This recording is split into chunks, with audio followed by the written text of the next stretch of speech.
It is Sunday, the 12th of December, 2021. I'm just in the middle of a protest against Unitarian, Universalist injustices, abuses, and hypocrisy outside the Unitarian Church in Montreal.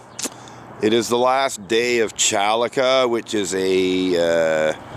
basically a week-long observance that some Unitarian Universalists initiated about a decade ago. I don't know how popular it is amongst Unitarian Universalists, but the idea was to dedicate each day of a one-week period to one of the 7 principles of Unitarian Universalism. So basically Chalica would start on the first Monday in December and go for a week. So today is the 7th day of Chalica 2021, and I'm just going to start walking around. I'll continue the monologue here. But no freestanding picket signs today because it's being quite windy. I've had signs blown around, so I actually had to lie them flat and put my tripod on top of them to hold them down. Some pretty powerful gusts of wind,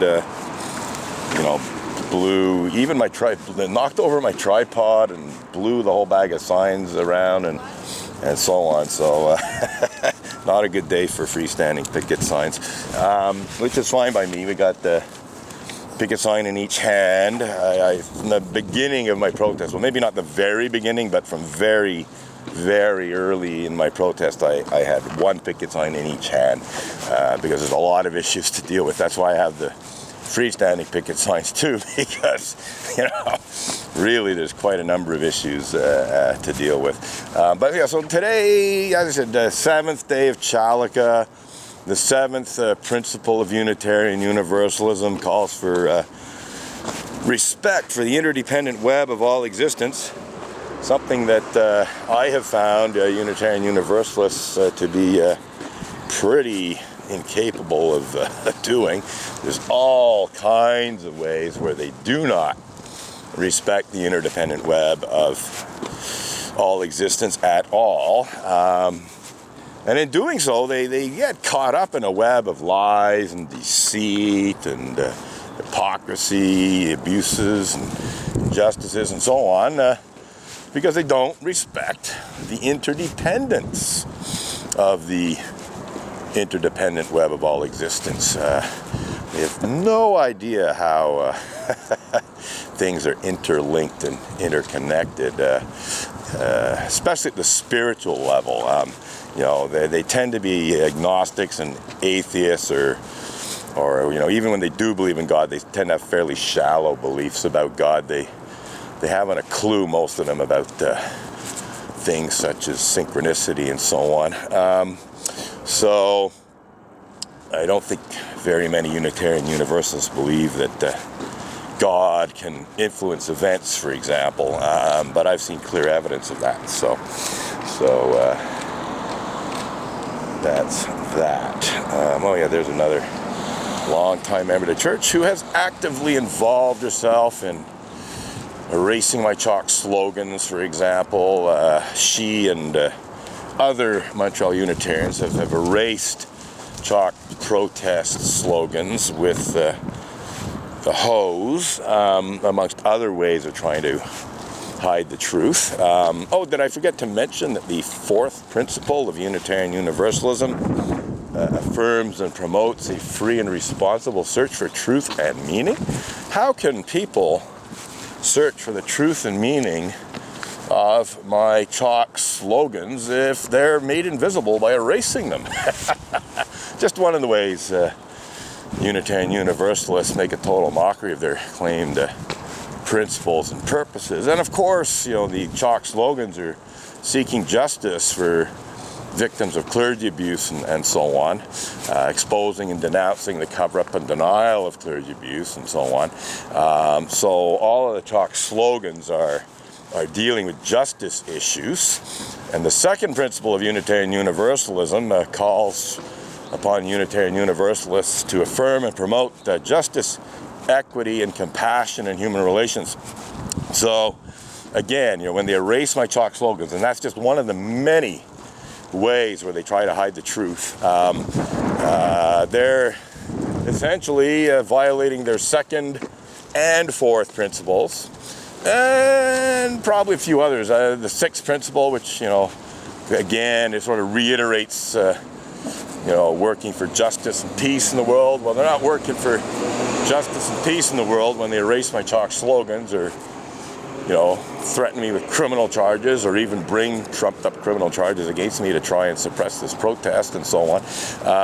Far from it. They're making a total mockery of Unitarian Universalism's principles that call for truth and justice and peace and so on. Montreal Unitarians, top level leadership of the Unitarian Universalist Association in Boston, dozens, if not hundreds, of Unitarian Universalist ministers from other congregations, and hundreds of ordinary Unitarian Universalist lay people have in one way or another made a complete and utter mockery of Unitarian Universalist principles in their dealings with me, or indeed their refusal to deal responsibly with the issues that I am drawing attention to. So, anyhow, as far as it goes, one of the issues that I'm drawing attention to is clergy abuse of all kinds, both sexual and non-sexual clergy abuse. Essentially what happened to begin this whole ball of wax is the minister of the Unitarian Church of Montreal, Reverend Ray Drennan, who was one of these intolerant atheist Unitarian Universalists,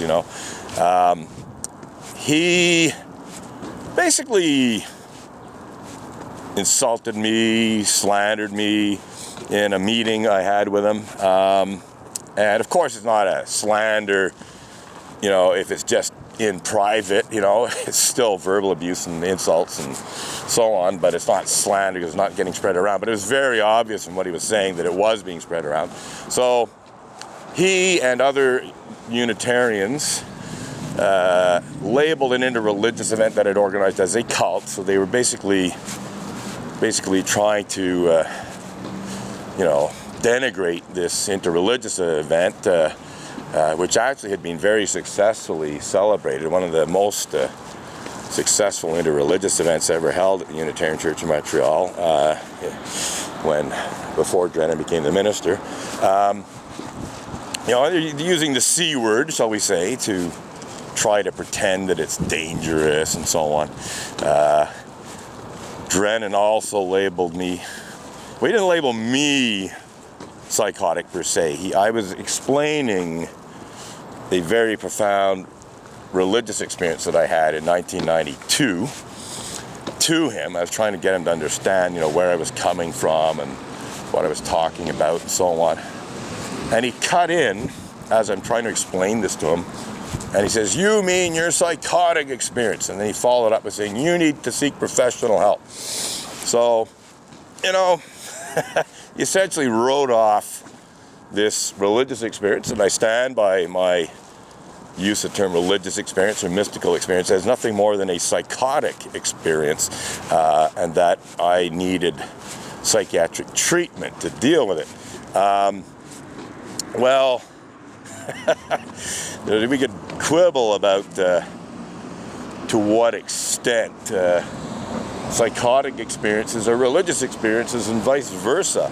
I'd be the first to acknowledge that a very profound religious experience of one kind or another, coming face to face with God, as it were, could trigger a temporary psychosis in someone. But that doesn't mean that they're psychotic, and it doesn't mean that the religious experience is invalid and so on and so forth. I mean, if you're sort of an ordinary guy and all of a sudden, in one way or another, God comes screaming into your life, that might cause a certain amount of irrational thought, along with the rational thought. But anyway, as far as I'm concerned, I know what I experienced, and it included a lot of extremely unusual coincidences. These were real life events. They were not delusions or hallucinations. They were actual events. I even confirmed that some of the things that happened later. with, sort of people who would have known what happened or didn't happen. So essentially, I had a very profound, revelatory, mystical, religious experience, whatever you want to call it, accompanied by an onslaught of what Carl Jung calls synchronicity, some very, very unusual and meaningful coincidences, real-life events that happened. And I was trying to explain this to Drennan, and his response was to write me off as being delusional, psychotic, whatever. And so I complained about this, and all I wanted was a retraction and an apology and better behavior from Drennan, like try again, do better. But no, because most of the church leadership were these crusty old, intolerant, even bigoted atheists, they backed Drennan to the hill. And they basically decided that, oh, no, he's well within his rights to do that, and pretended nothing wrong had happened. I sent a copy of my grievances down to the Unitarian Universalist Association in Boston. I sent it directly to UUA President, Reverend Dr. Burens, trying to remember his first name, John A. something or other, Burens, who I had actually previously had a pretty good relationship. I even had handwritten letters from this guy. So I was and all I wanted him to do was to just oversee things and make sure that it was handled properly. But what he did is he handed it over to the executive of the Ministerial Fellowship Committee, blah, blah, blah. And when he did so, he did it in a way that sort of hinted at them that they should just brush this off, and that's what happened. The executive, like not the whole Ministerial Fellowship Committee, just the executive of it, wrote to me and said, amongst other things, that Reverend Ray Drennan's behavior seemed to us to be within the appropriate guidelines of ministerial leadership. When I saw that, I'm going, well, what are these guidelines? Because if his behavior, as I described it in a lot more detail in the letter of grievance, is within the guidelines of ministerial leadership, well, then there's a problem with the guidelines. The guidelines aren't good enough. They should recognize that this kind of behavior on the part of a Unitarian Universalist minister is not acceptable. I could even say it's an internal oppression. I could use that term, internal oppression, to have your interreligious event slandered as a cult, to have your religious experience and religious beliefs written off as being nothing but psychosis and silliness. I am actually. Yeah, call them, but they'll tell you I am allowed to be here. They have a letter from my lawyer already. Maybe what you should do is deal responsibly with the issues. So that's it. That's sort of typical. You're not allowed to be here, and that's all. And that's what they, this is what they've tried to do for years and years and years, is to shut down this protest. They haven't been that successful, but they have been quite successful on a couple of occasions now. All told, this protest has been suppressed for 3 years or so. 1 year in 2007 to 2008, and 2 years very recently when I was, charged with criminal harassment of Montreal Unitarian child sex abuse cover-up enabler Sue Montgomery for doing nothing more than publicly criticizing her, and found guilty of breach of conditions because I asked Montreal Mayor Valerie Plante a question about Sue Montgomery's very questionable behavior outside the Unitarian Church of Montreal on March 18th of 2018. So Dennis Galiacitis, described as a hanging judge by Montreal criminal defense lawyer, very soon after he was appointed, by the way. So he very quickly developed a reputation as a hanging judge. Definitely one of the worst judges and most authoritarian and harsh judges in Quebec court, basically jumping through hoops to find people guilty and handing out harsh sentences, unduly excessive sentences. So he found me guilty of breaching conditions, even though Sue Montgomery wasn't in the council chambers when I asked Valerie Plante a question about her bad behavior, which included kicking and throwing my picket signs into the street on March 18th of 2018. And basically sentenced me to a 3-year suspended sentence, which had conditions keeping me away from the Unitarian Church of Montreal. It was a massive, huge perimeter around the Unitarian Church of Montreal. I think it was like 200 meters or maybe even 250 meters that I couldn't be near the Unitarian Church of Montreal. I could go through, if I was going somewhere, like I could pass through, but I was not allowed to be near the Unitarian Church of Montreal, as this Montreal Unitarian indicated. She seems to believe I'm under conditions. And this is interesting, because I'm sure by now the church leadership know that I'm no longer under court conditions. And if they were actually responsible, they would tell the church membership, well, as it happens, Robin Edgar was acquitted of the breach of conditions charge. He has no conditions on him, so his protest, he's allowed to be here, at least for the time being, until we find some other way to suppress it. Because I'm sure they're thinking of ways of trying to suppress it again. But in any case, I just found it interesting that this young lady, because she looked to be like 20-something, maybe 30-something,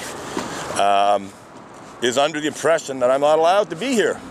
Now it's more than 2 months after I was acquitted of the trumped up breach of conditions conviction, thanks to Dennis Galloway after this. Well, he's responsible for the breach of conditions conviction. I should say thank you to Superior Court Judge Miriam Lachance, who quashed his unjust conviction, and thus ended all court conditions on me and cleared me of any criminal record back in September.